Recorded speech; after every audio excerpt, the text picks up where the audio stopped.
It can't be. The Abyss Order. Enemies of the human race. Even the underground networks rarely come across any information on them. With that said, it was a bit of a hassle, but I managed to dig up a few clues. Really? That quickly? You really are well connected, Master D. Luke. Come to think of it, Mr. Big Animo God Barbatos, why exactly do you need the help of mere humans? How do I put it? The Seven, as people now know them, were once known as the Seven Archons. Each Archon presides over their own part of Tevat. That is the role the Archons play. Only in performing this duty can we attain power. But I don't like the idea of ruling Mondstadt, and I don't feel Mondstadt would really like it either. Go forth and establish a city of freedom without rule. We have not forgotten Barbatos' wish for Mondstadt. Jean, you're such a devotee. Maybe someone got a little too free and is just too lazy to care. However it may have come to be, I haven't been back to Mondstadt for an extended period of time. Without a doubt, I am now the weakest Archon among the Seven. Aw, you flatter me. Oh, such a humble god. Is it a blessing or a curse? But we digress. Let's get back to the topic at hand. The common enemy of all mankind. We have tracked the Abyss Mage to the vicinity of the Winery. I cannot stress enough how important it is to not let it escape.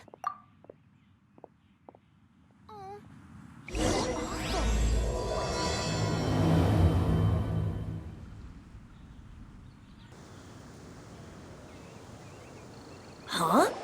What's this? After the Abyss Mage was defeated, a certain energy dispersed from its body. It seems that energy was being used to cut off the connection between me and Dvalin. Huh. Do you know of Storm Terror's lair? Of course. I believe the people of Mondstadt all know of it. After Dvalin woke up, he took the ancient ruins as his lair. As it was with the storms that previously cut Mondstadt off from the outside world, the entrance to the ruins is also sealed by a special barrier. But now, as the energy dispersed from the Abyss Mage, I was able to read the rhythmic flow of how the barrier's magic was woven. I must admit, it sounds even more horrendous than a chorus of hilly churls. It should be enough to let us break through the storm barrier and reach Storm Terror's lair. Which means we're going to confront Dvalin? I'm fine with that. Jean is the one who wishes to avoid any direct confrontation. No.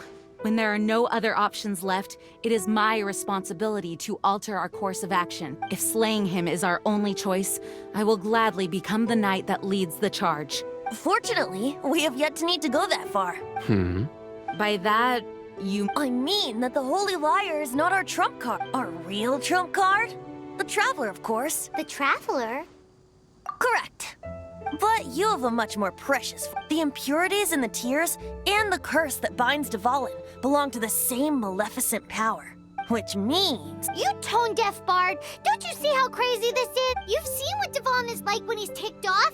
She'll be swallowed whole before she even gets to lift a finger. Hey, nice plan. I am with you, Honorary Knight.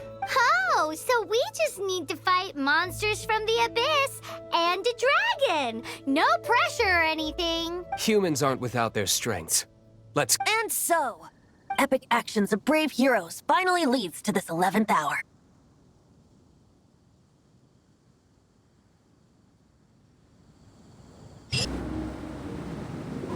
It's a storm barrier. It looks so dangerous. Leave it to me. Although this wooden lyre is all I have, I don't need the lyre to break through this kind of storm barrier. Wait, what is that? Enemy attack! Prepare yourselves!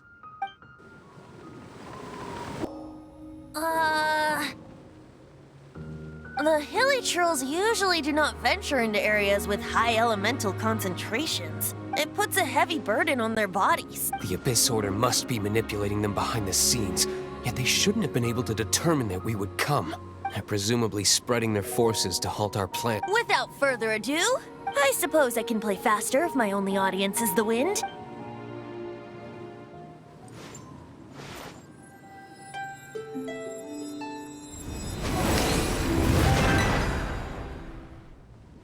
It actually opened.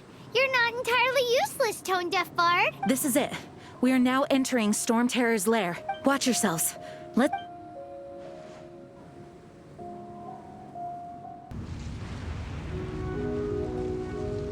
It's stuck. It's stuck! Hey, check out that roof. Is there a giant hole in it?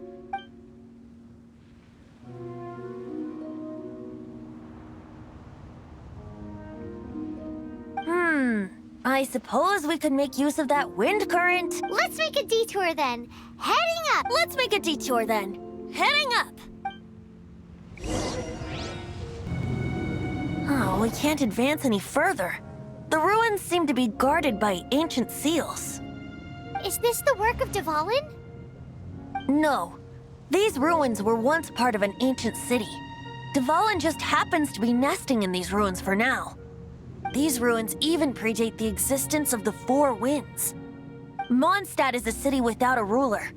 However, before it was ruled over by a tyrant. Anyway, I'll sing you that story when we have a chance in the future. The markings on this seal. If my archaeological knowledge is not mistaken, this appears to be a light act.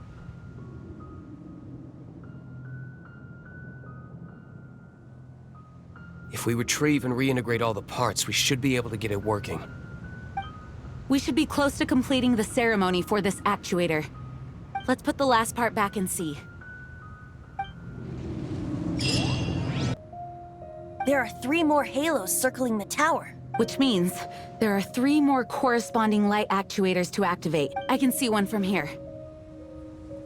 The rest must be scattered within the ruins around here. Let's go find them. Why did Dvalin pick a place filled with puzzles and seals as his lair? Doesn't he get annoyed coming back home? He doesn't walk in. He flies in. You do have a point.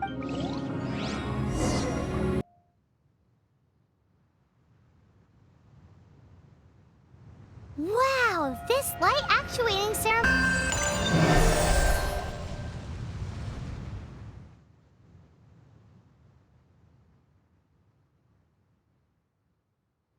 It seems 2 of the halos have become...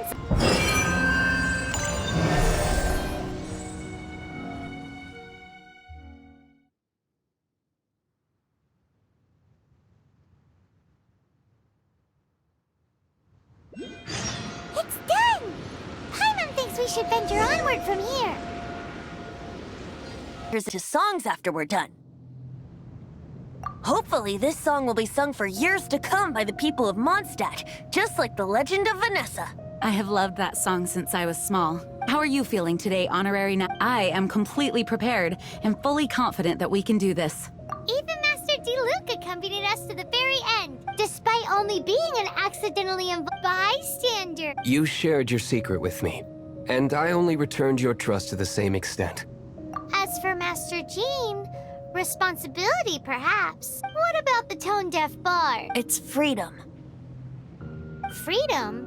When you first arrived at Mondstadt, did no one tell you that Mondstadt is the city of freedom? She really is a child of freedom. Mondstadt is a romantic city without the reign of a king, and its citizens enjoy the most freedom amongst the 7 nations. I hope the dragon that once protected Mondstadt will soon be free too. No one should have deceived him by telling him that Mondstadt betrayed him. And no one should have told him that it was his eternal duty to protect the city. He has the right and freedom to choose his own way of life. Venti? Well then, traveler, may the thousands of years of wind that have blown through Mondstadt go with. Just like the last time, I shall channel animal energy for you. Oh, no wonder you said his voice sounds familiar.